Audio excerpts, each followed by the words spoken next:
That's entertainment, I suppose. It is, too much so the other way for me. I thought Dumbarton, to their credit, made a real game of it.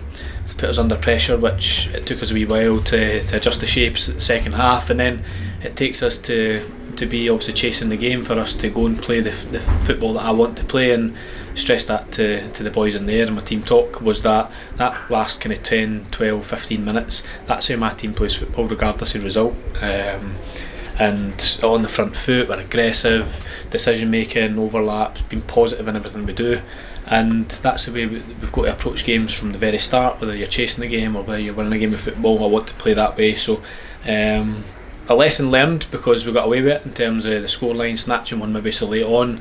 We're capable of doing that though to any team. I think given the manner of the last 10-15 minutes, we score obviously a few goals. You can see the quality in our team, so it's important that we mirror that. We're getting the defensive set up and kind of stability set up in the correct way. But pleased, again, made it probably harder than we could have and would have liked, but at the same time got to credit Dumbarton for that as well. I suppose when I was thinking about what I might ask you earlier in the game before the full-time result became clear, I thought that had we lost the game playing the way you'd want us to, that's, those things happen, but that you'd have been disappointed at how it had happened, the way we played up until, like you say, that period towards the end. Well, I thought first and foremost the subs changed the game. There's no getting away for that. You can see the quality coming on off the bench to add to the game, especially when they get tired. But like you said, first half especially, I thought we'd done things 4, 5, 6 touches when it was on to do things kind of 1 and 2, and we could have moved the ball a lot quicker. As we did, like I said, in that last kind of 10-15 minutes of the game, we moved the ball with a purpose, and that was the kind of the target from the very start. Now, we never done that for whatever reason. I'll need to look at that, but I'm pleased with the reaction in terms of the character, the spirit to go and get back into the game and keep continuing to play that way. Because like I said, sometimes it's easy to get a little bit kind of gung-ho and start chasing the game by forcing things, and we didn't. We stuck to the way that I want to play. We worked our patterns, we worked things that we work on in training, and ultimately moments of quality get us back in the game. Handball penalties happen. The other 2 goals, I suppose, will be a source of frustration and plenty of things to work on. Absolutely. Again, I don't actually know. I think from where I seen it, it wasn't like his hand was out or whatever, but it's a penalty. And we've got to deal with that. How it gets to that position in the first place is the concerning part for me, because like I say, Dylan's there and actually thought he played really well today.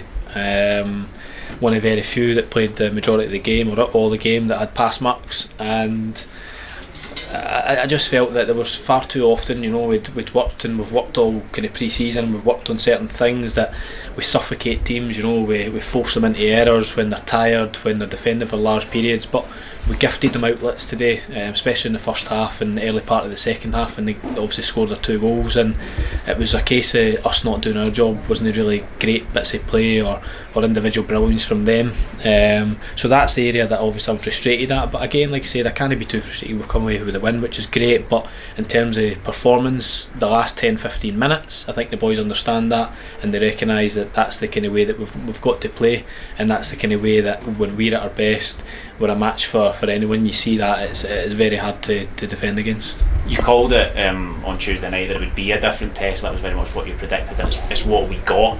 As much as there's stuff to work on, there's always going to be this time of the season. That is, I guess, what you take away from it. The attitude, the heads, from watching from the sidelines, it didn't ever look like they went down even at 3-1 back. No, but again, I would like to think that the time that I've been here, none of my teams have done that in terms of just throw the towel in.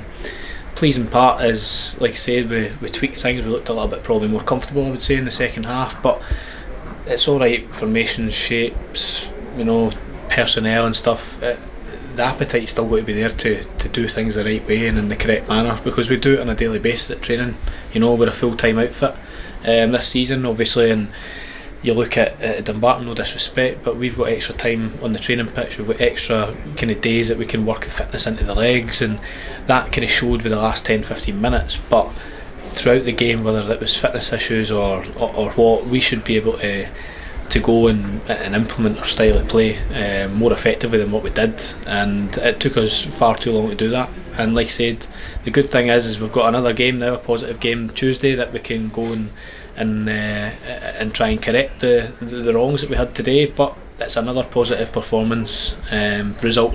Performance is something that we can then go analyse, because it's hard sometimes coming away from a victory like East Kilbride and everyone's singing your praises and you're doing great. So I like the sense that it's a wee reality check. Boys can't get too high, and you've got to understand that football's a cruel game sometimes, and it can quickly kind of knock you off your perch when you're there. It can quickly pick you back up, getting a result out of nowhere. So under no illusion, there's obviously still work to be done. There's loads of positive signs, loads of positive performances. Like I said, I thought the second half and the lads that came on really affected the game, you know, runners and pace and movement, and something that we lacked in the first half. Aidan, we spoke to Rhys and talked about how it was an entertaining game, but more entertaining than we would have liked.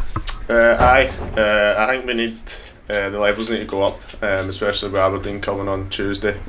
Going up there, we know we need to be better. But yeah, look, boys showed good character, get back into the game, and then scored a late winner, which is always nice.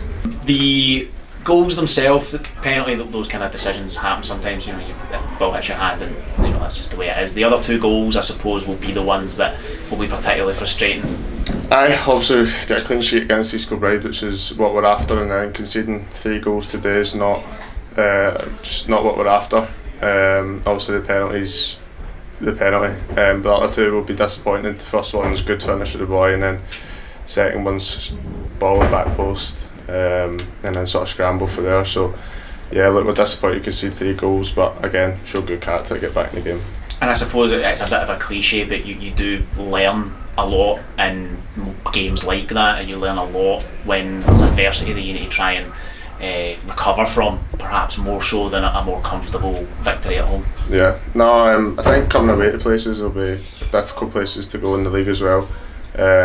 So just about still playing the way we play, but we're going to need to dig in sometimes, and we showed that today. Second competitive game for a lot of the guys. It was their first competitive start, or second consecutive competitive appearance. So it just kind of worth bearing that in mind, that there's obviously going to be bumps in the road as we build the squad and gel the squad and get everybody working in the same way. Aye, like as a new squad, there's a lot of new players, but the principles don't change. So although there's new players, the gaffer doesn't ask us to do anything different. So if the boys are coming in, boys going out, there'll be changes all through the season, but the principles stay the same.